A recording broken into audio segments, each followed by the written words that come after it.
Hola, ¿qué tal amigos? El día de hoy vamos a ver cómo se juega a Kyoto. Este es un juego de la editorial alemana Pegasus Spiele. En este juego, los jugadores van a representar a diferentes países en la Conferencia del Cambio Climático de Kyoto. Es un juego de negociaciones en donde cada ronda los jugadores van a leer una carta de estudio y van a tratar de colaborar ya sea con dinero o con sus cartas de compromisos de reducciones de emisiones o de reducción de impactos ecológicos, tratando de no gastarse todo su dinero ni todas sus cartas para al final del juego tener la mayor cantidad de puntos posible. Este juego es interesante porque además de las negociaciones, el juego puede acabar de dos maneras diferentes. Una es que se falle en cumplir los compromisos de reducción de impactos ecológicos contra los animales, de contaminación atmosférica o de calentamiento global, y el jugador que quede con más puntajes es eliminado porque es considerado el país con la mayor culpa del impacto climático. Si los jugadores logran cumplir todas las rondas de negociación sin que ninguno de los tres elementos haya llegado a su punto crítico, entonces se considera que los países han cumplido con los objetivos de la conferencia y entonces se hace un conteo de puntos para ver quién es el ganador. Kyoto es un juego para edades mayores a 10 años que se juega de 30 a 45 minutos y para 3 a 6 jugadores. Vamos a ver cómo se juega Kyoto, amigos, síganme. La preparación inicial del juego se hace de la siguiente manera. Primero se coloca el tablero que representa el planeta,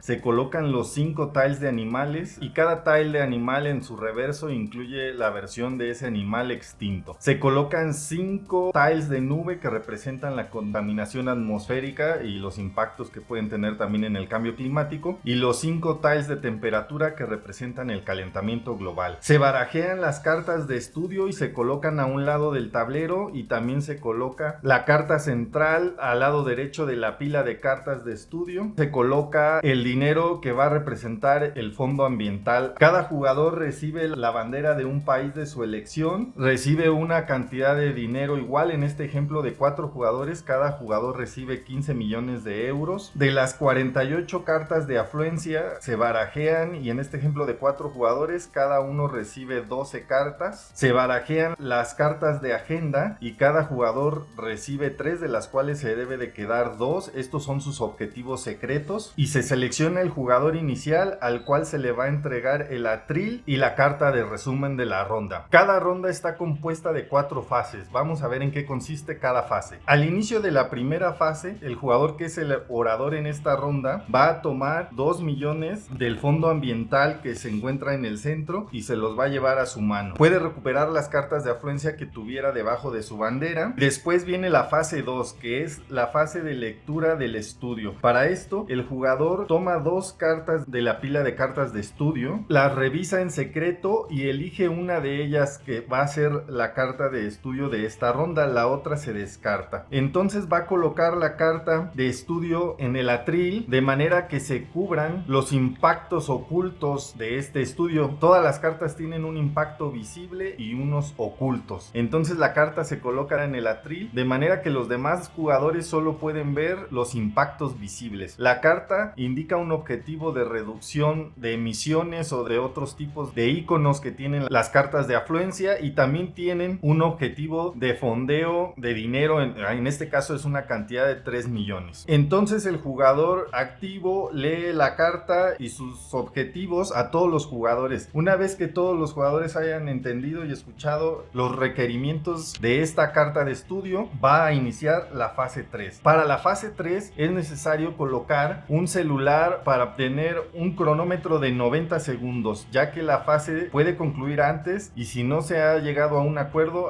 cuando se cumplan los 90 segundos termina inmediatamente la fase de contribución. Durante la fase de contribución, los jugadores pueden colaborar con dinero o con sus cartas de afluencia de manera que se cumplan los objetivos requeridos por la carta de estudio. En las cartas de afluencia tenemos diferentes iconos. En este ejemplo se necesita una reducción de emisión de 150 toneladas de dióxido de carbono. Este jugador podría colaborar con esta carta, que son 90 toneladas de disminución de emisiones. Estas son 50 toneladas. Hay diferentes cantidades, obviamente. Por ejemplo, acá tenemos una de 100 toneladas. Obviamente que los jugadores van a tratar de no gastarse estas cartas dentro de lo posible, ya que al final las cartas que te sobren son puntos de victoria. La otra manera de colaborar es con dinero. Cada billete es 1 millón de euros y puedes colaborar. Y por último, en cada colaboración tienes que estar cuidando tus objetivos secretos, ya que estos también te dan puntos de victoria al final del juego. Entonces en algunas ocasiones no te va a ser tan conveniente colaborar en alguna de las rondas. Tienes que estar cuidando esos factores para no desmonetizarte y no quedarte sin cartas de afluencia. Otra posibilidad en la fase de contribución es la posibilidad de sobornar a otros jugadores para que no jueguen ciertas cartas o para que jueguen ciertas cartas. Entonces, dentro de la fase de negociación, dentro de los 90 segundos, hay diferentes posibilidades en que se pueden estar haciendo sobornos entre los jugadores. Eso es legal y bien explicado a detalle en el manual de juego. Una vez que se hayan completado los requerimientos o que los jugadores desean terminar la ronda o que se les hayan acabado en los 90 segundos, va a concluir la fase de contribución y hay dos resultados posibles: que se hayan completado los requerimientos de la carta de estudio o que no se hayan completado. En el caso de que se hayan completado los requerimientos, el jugador activo va a colocar las cartas de afluencia en pilas por diferentes tipos a la derecha de la carta central y va a colectar el dinero que colaboraron los jugadores y lo va a enviar al fondo ambiental que está en el centro de la mesa. Y en ese caso no se llevan a cabo los impactos indicados por la carta. Pero en el caso de que no se hayan completado los requerimientos para este estudio, entonces el jugador activo va a revelar la carta y se van a llevar a cabo tanto los impactos visibles como los impactos ocultos, que consisten en incrementar la contaminación atmosférica, en aumentar la temperatura global o que algún animal se extinga. Recuerden que si cualquiera de estos tres marcadores llega a su nivel crítico en donde los 5 tiles se han volteado, en ese momento acaba la partida, ya que ha fracasado los esfuerzos de conservación ambiental. Si aún no es el fin del juego, por último, el jugador va a pasar el atril y la carta de resumen de la fase al siguiente jugador en sentido de manecillas del reloj y va a iniciar una siguiente ronda en donde este es el jugador activo que va a seleccionar la carta de estudio, la va a colocar en el atril y la va a leer a todos los jugadores antes de comenzar una nueva fase de contribución. Y el juego va pasando el atril en cada ronda, se van completando todas las rondas hasta que se cumpla una de las dos condiciones de final del juego. La condición 1 ya la comentamos, es que alguno de los tres elementos de impacto ambiental llegue a su límite, es decir, que se hayan volteado los 5 tiles de animales, los 5 tiles de nube o los 5 tiles del termómetro. Se considera un fracaso, pero aún así se lleva a cabo el conteo de puntos. En ese caso, el jugador con más puntos es considerado el mayor culpable del impacto ambiental, entonces él no puede ser el ganador. En este caso sería el segundo jugador con mayor cantidad de puntos. La segunda manera en que puede acabar el juego es cuando se acabe la pila de cartas de estudio. En ese caso, los jugadores han cumplido con los objetivos ambientales de la conferencia de Kioto y se lleva a cabo la ronda de puntaje al final para determinar el ganador. Vamos a ver cómo es ese puntaje al final del juego. Al final del juego, los jugadores van a contar sus puntos de victoria con estos pequeños marcadores de acorde a su bandera, y hay tres cosas diferentes que te van a dar puntos al final del juego. La primera son las cartas de afluencia sobrantes que hayan quedado en tu mano. Suponiendo que este jugador se ha gastado la mayor parte de sus cartas y que solo le sobran 3, pues cada carta es un punto de victoria y va a avanzar su marcador aquí alrededor del tablero. La segunda cosa que te da puntos al final del juego son las cartas de agenda, y cada una de ellas tiene descrito sus requerimientos y cuántos puntos de victoria ganas. En este ejemplo es una carta de lobby de las empresas petroleras y te va a dar 5 puntos de victoria al final, pero te va a restar puntos por cada carta de afluencia que haya sido jugada con el icono de petróleo, que son compromisos de reducción de consumo de petróleo. Entonces tú vas a tratar durante el juego, si tienes esta carta de agenda, que los demás jugadores no jueguen este tipo de cartas que te pueden restar puntos a ti al final del juego. Entonces cada jugador va a revelar sus cartas de agenda y van a hacer el conteo correspondiente de los puntos que les van a dar cada una de sus dos cartas de agenda. Y el tercer punto que te va a dar puntos de victoria al final del juego es el dinero restante, ya que también pues durante el juego se va gastando el dinero, los jugadores van a tener diferentes cantidades de billetes al final del juego, y en este caso se revisa quién es el jugador que tiene más dinero al final del juego y va a ganar 4 puntos de victoria, el segundo lugar 2 puntos y el tercer lugar 1 punto. Y una vez que los jugadores han hecho sus conteos de puntos, pues pues va a ganar el jugador que logró llegar más adelante en el conteo de puntos. Y así es como se juega Kioto, amigos. Déjenos en los comentarios si ya han tenido la oportunidad de jugar este juego o si les interesa probarlo. La verdad, me parece muy interesante la temática y que se esté tratando a través de los juegos de mesa hacer conciencia a nivel mundial sobre la importancia de las acciones contra el cambio climático. No olviden suscribirse, darle like y compartir en sus redes sociales. Hasta la próxima, amigos.